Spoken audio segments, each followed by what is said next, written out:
नमस्ते दोस्तों। आज हम लोग जिस मार्केट के बारे में बात करेंगे वो है ऑप्शंस मार्केट या ऑप्शन।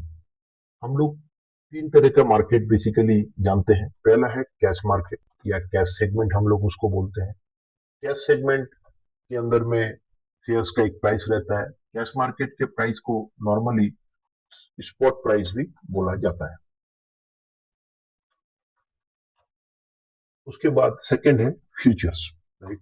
तो जैसे हम लोग देखेंगे, एक एग्जाम्पल की तरह समझने का प्रयास करेंगे। मैं एक बात आपको बताना चाहता हूँ कि जो भी एग्जाम्पल्स हम लेते हैं वो examples purely purpose of understanding the concept है।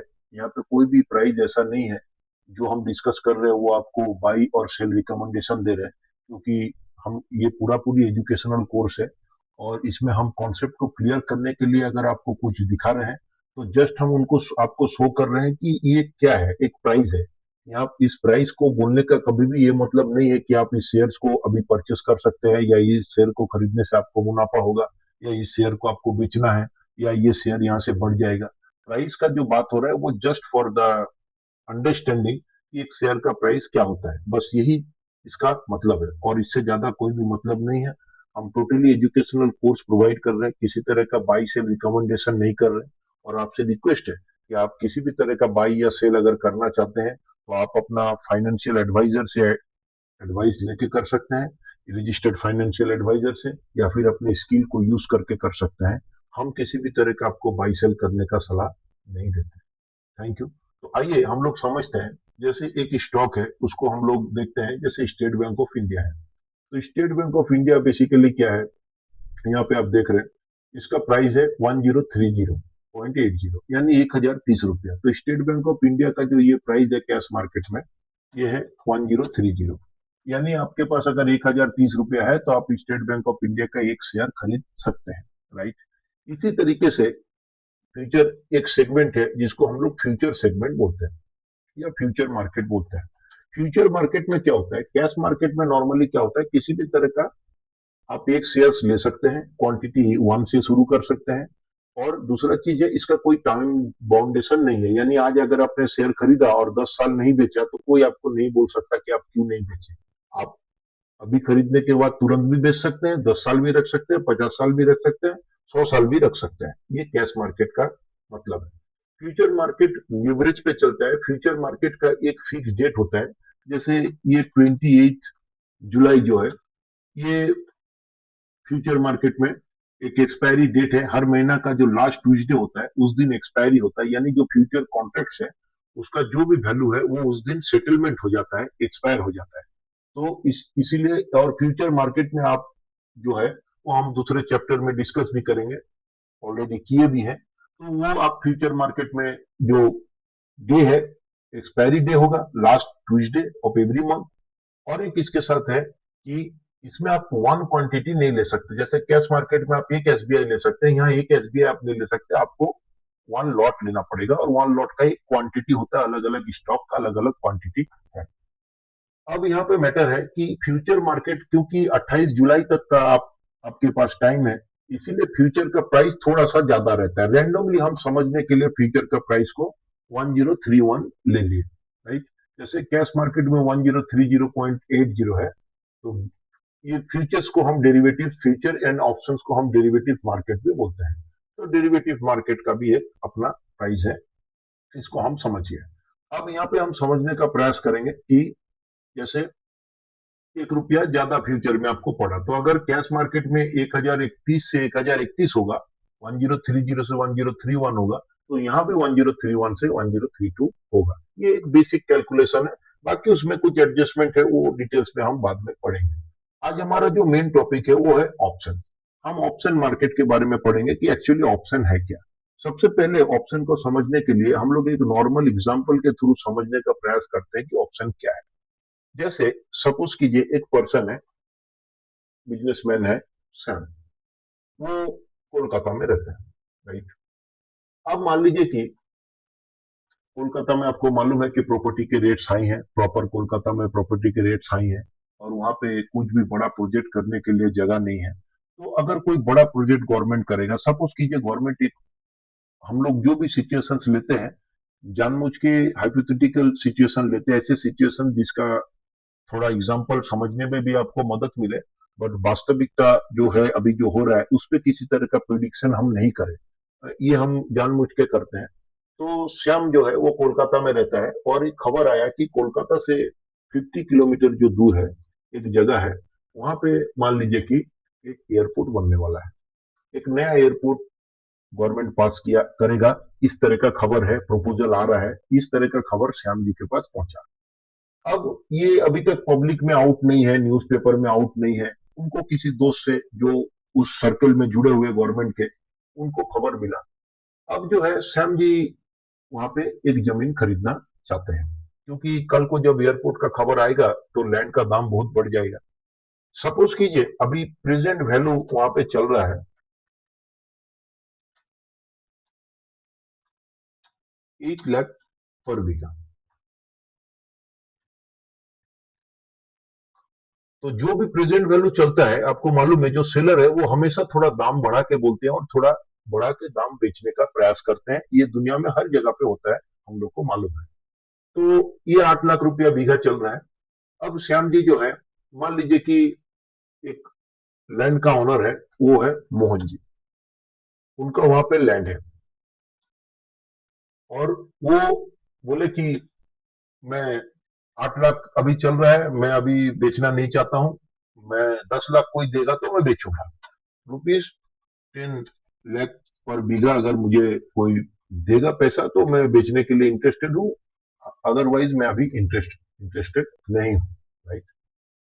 तो श्याम जी जो है वो देख रहे हैं कि अगर एयरपोर्ट का न्यूज कल को आ गया, 1 महीना में, 2 महीना में, 3 महीना में, तो ये जगह का वैल्यू जो है वो दुगना 3 गुना भी हो सकता है पर बीघा। ये 8 लाख की जगह 24 लाख भी हो सकता है। तो अगर मैं अभी 10 लाख रुपया में ले लूं, तो भले अभी प्रेजेंट वैल्यू के हिसाब से 1-2 लाख रुपया ज्यादा हो रहा है मार्केट प्राइस का, बट जिस लोकेशन पे है उस लोकेशन में 2 गुना 3 गुना प्रॉफिट हो सकता है, वो भी 2 से 3 महीना में जब खबर आउट हो जाएगा।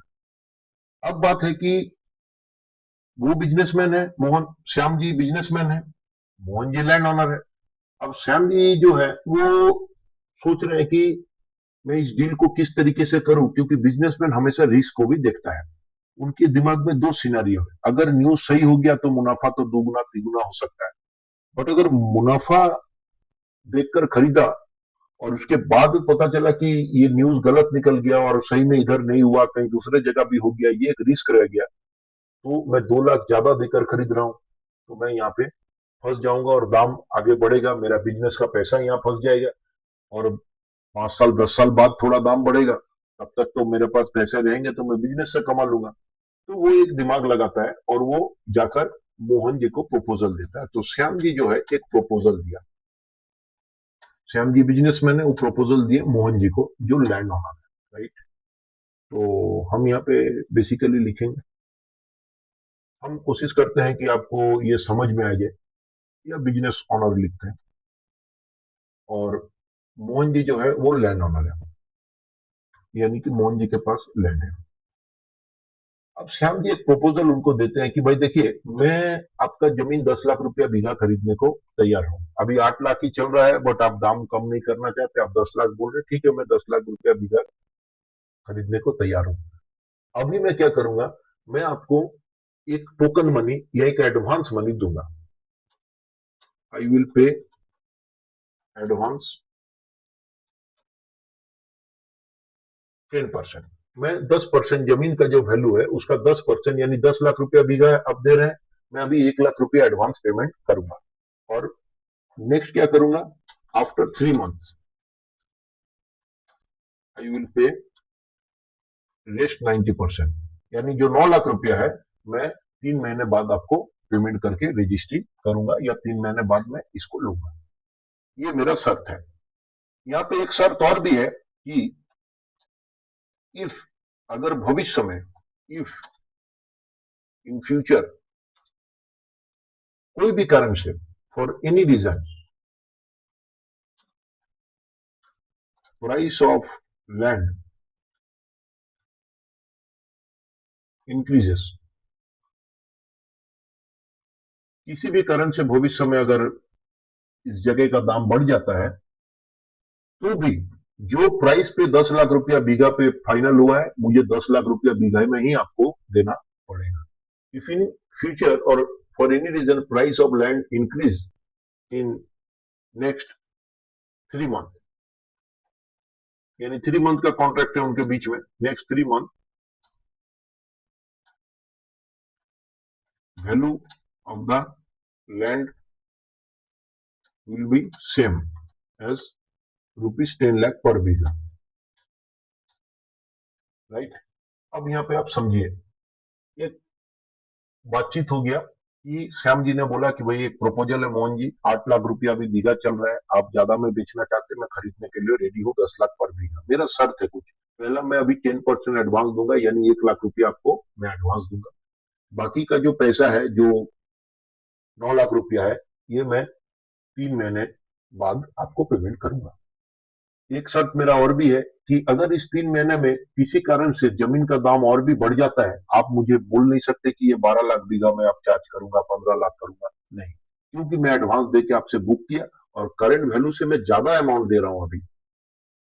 तो मोहन जी लैंड ओनर है, वो बोले कि मान गए, वो बोले ओके।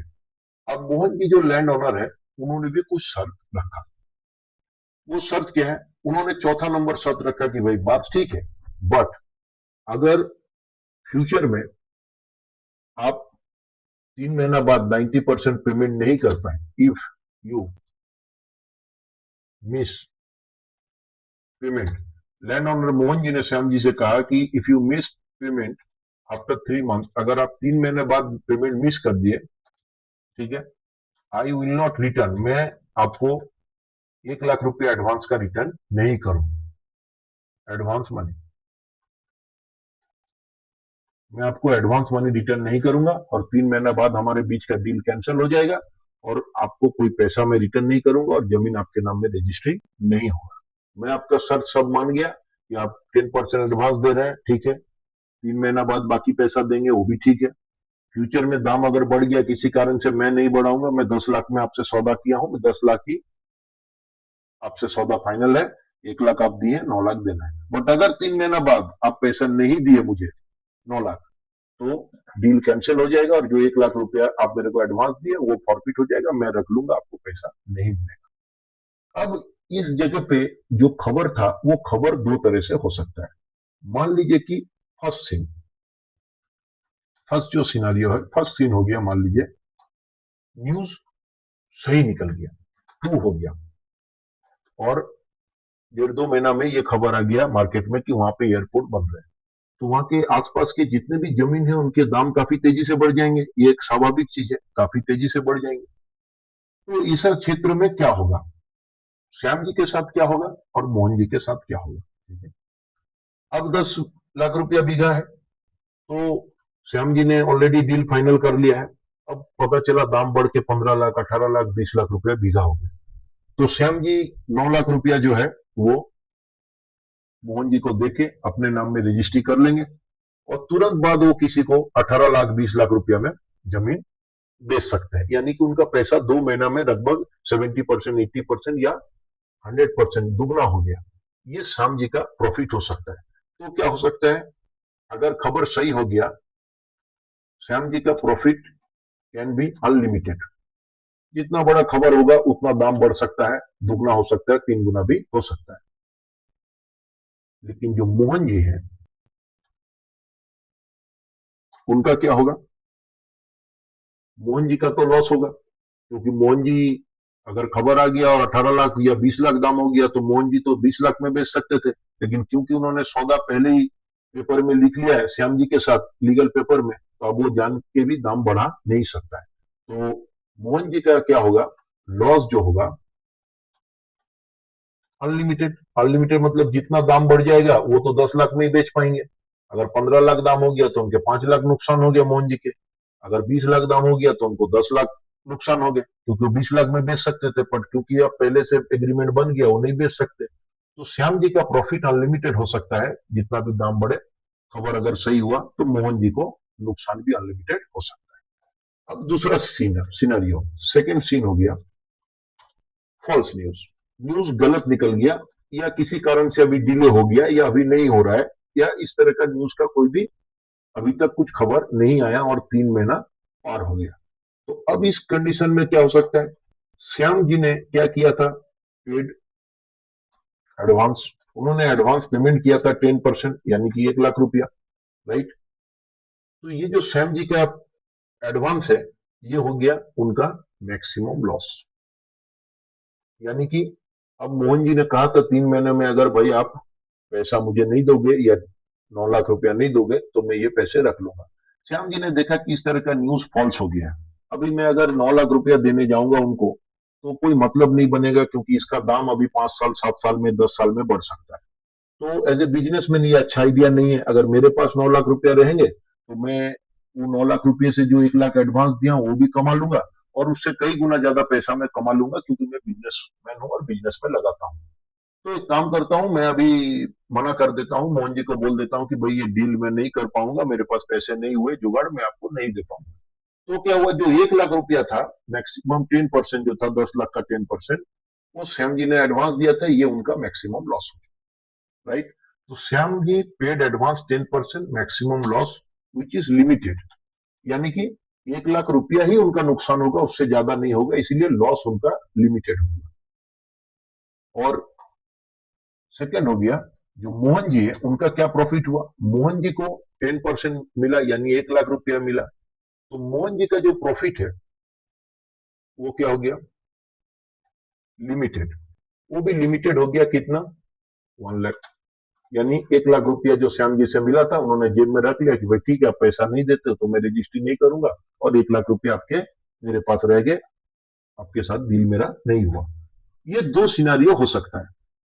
ये जो चीज है, यही, इसको हम लोग इंडियन स्टॉक मार्केट में ऑप्शंस के तौर पे समझ सकते हैं। ये ऑप्शन इसी तरीके से काम करता है, जिसमें दो तरह के लोग होते हैं। एक होते हैं बायर ऑफ ऑप्शन, और उसके अगेंस्ट में जो खड़े हैं वो है सेलर ऑफ ऑप्शन। ये तो हम इतना दिन में समझ गए होंगे कि कोई भी जो चीज जो कोई बाई कर रहा है उसके अगेंस्ट में कोई सेल कर रहा है। अगर कोई बेचेगा तो ही कोई खरीदेगा। आप बाजार से आलू लेने जाओगे तो दुकानदार आपको बेचेगा, सेल करेगा, तो ही आप आलू खरीद पाओगे। आप भले कितना आलू खरीदने जाओ और अगर दुकानदार नहीं बेचना चाहता तो आप आलू नहीं खरीद सकते। इसी तरीके से दुकानदार जो बेच रहा है, सेलर, उसके सामने कोई बायर होना चाहिए। दुकानदार भले 1,000 किलो आलू लेकर बैठे, बट अगर कोई खरीदार नहीं है तो वो सौदा नहीं हो पाएगा। उसी तरीके से buyer of option and seller of option. Option के बेसिकली दो पार्ट है, एक है कॉल और एक है पुट। कॉल और पुट क्या है, सबसे पहले कॉल का मतलब होता है बुलिश व्यू। अगर मार्केट में आपका व्यू बुलिश है, यानी कि आपको लगता है कि मार्केट ऊपर जाएगा, तो आप कॉल को बाई कर सकते हैं या कॉल ऑप्शन को बाई कर सकते हैं। कॉल ऑप्शन को बेसिकली जो है वो हम लोग इंडिकेट करते हैं सीई से, सीई लिखते हैं शॉर्ट में हम लोग। और पुट ऑप्शन जो है, पुट ऑप्शन का मतलब है अगर आपको लग रहा है कि बाजार यहां से नीचे आ सकता है, तो आप अगर पुट ऑप्शन खरीदते हैं यानी बाई करते हैं तो आपको मुनाफा होता है, राइट। इसी तरीके से कॉल ऑप्शन और पुट ऑप्शन है। कॉल ऑप्शन जो बाई करता है उसका मानना है बाजार ऊपर जाएगा। कॉल ऑप्शन जो बेचता है बायर को, उसका मतलब है, उसका मानना है कि बाजार ऊपर नहीं जाएगा। पुट ऑप्शन जो खरीद रहा है उसको, उनका मानना है कि बाजार नीचे आएगा। बट पुट ऑप्शन जो बेच रहा है उसका मानना है कि बाजार नीचे नहीं आएगा। यही होगा स्वाभाविक रूप से। अगर आपका दुकानदार आज 10 रुपया किलो आलू बेच रहा है और उसको अगर पता हो जाए या कुछ उनको पता रहे कि कल यही आलू जो मैं आज 10 पे बेच रहा हूँ कल सुबह 15 पे बिकेगा, तो आज वो 10 में आलू नहीं बेचेंगे, आज वो दुकान में माल नहीं बेचेंगे, कल बेचेंगे। उनको लगता है 10 से ऊपर नहीं जाएगा तो आपको आज 10 में बेच रहे हैं। ये तो एक नॉर्मल सा एजम्पशन है। अगर कोई चीज कोई बेच रहा है और उसका दाम कल 50% बढ़ जाएगा, 20% बढ़ेगा, वो एक दिन रुक जाएगा, वो क्यों बेचेगा, राइट। तो इसी तरीके से हम कॉल और पुट को समझे। कॉल और पुट दो ऑप्शन है, इसको हम लोग टैकल करते हैं। और इसमें कैसे हम सौदा लेते हैं और क्या होता है, तो जैसे कॉल ऑप्शन है यानी सी, कॉल ऑप्शन में एक स्ट्राइक प्राइस होता है, राइट, और प्रीमियम होता है। उस स्ट्राइक प्राइस का एक दाम होता है यानी कीमत होता है, प्रीमियम होता है। पुट ऑप्शन में भी सेम ही सिचुएशन है। पुट ऑप्शन में भी एक स्ट्राइक प्राइस होगा, मैं एग्जांपल के साथ आपको समझाऊंगा, कॉन्सेप्ट क्लियर हो जाएगा, और उसका एक प्रीमियम होगा, राइट, यानी स्ट्राइक प्राइस का एक दाम होगा जो हम लोग देखेंगे, राइट। अब स्ट्राइक प्राइस जो है ये तीन तरह का हो सकता है, हम लोग इसको भी थोड़ा लिख लेंगे। स्ट्राइक प्राइस तीन तरह का हो सकता है। पहला है एटीएम यानी एट द मनी, दूसरा है आईटीएम यानी कि इन द मनी, तीसरा है ओटीएम यानी कि out of the money, right, at the money, in the money, out of the money. ये क्या है, इसको हम लोग थोड़ा एग्जाम्पल के साथ समझने का प्रयास करते हैं। तो हमने पढ़ा था सबसे पहले ऑप्शंस के जो प्राइस है वो कहां से आते हैं, ये तो हम बाद में डिस्कस करेंगे, अभी हम बेसिक समझ रहे कि ऑप्शंस का जो स्ट्राइक प्राइस है at the money, in the money, out of the money क्या होता है। तो जहां पे ऑप्शंस के प्राइस को जब हम डिसाइड करते हैं, हम कैश मार्केट का स्पॉट का प्राइस लेते हैं। तो आइए हम एग्जांपल के साथ समझने का प्रयास करते हैं। जैसे स्टेट बैंक ऑफ इंडिया का ये कैश मार्केट का मान लीजिए प्राइस है, मान लीजिए 1030 रुपया, ठीक है।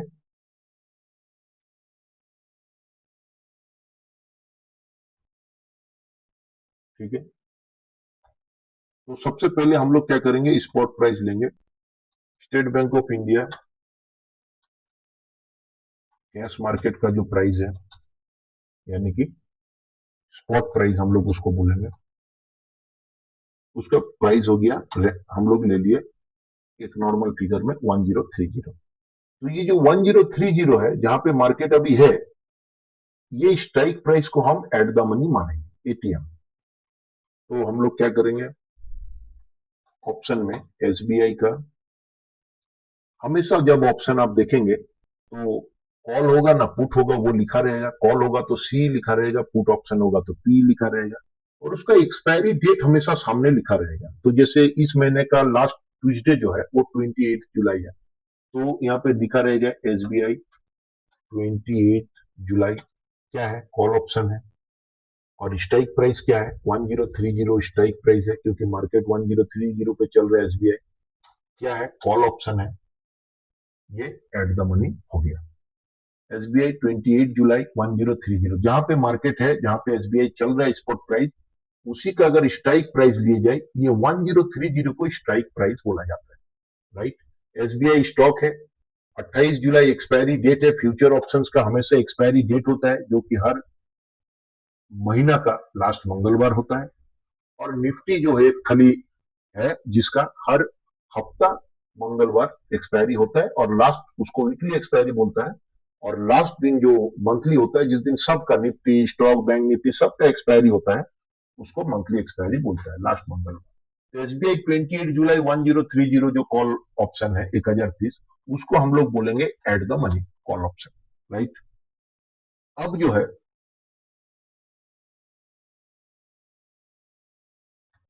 एटीएम, एटीएम मतलब हो गया एट द मनी, हम लिख देंगे, समझने में आसानी होगा।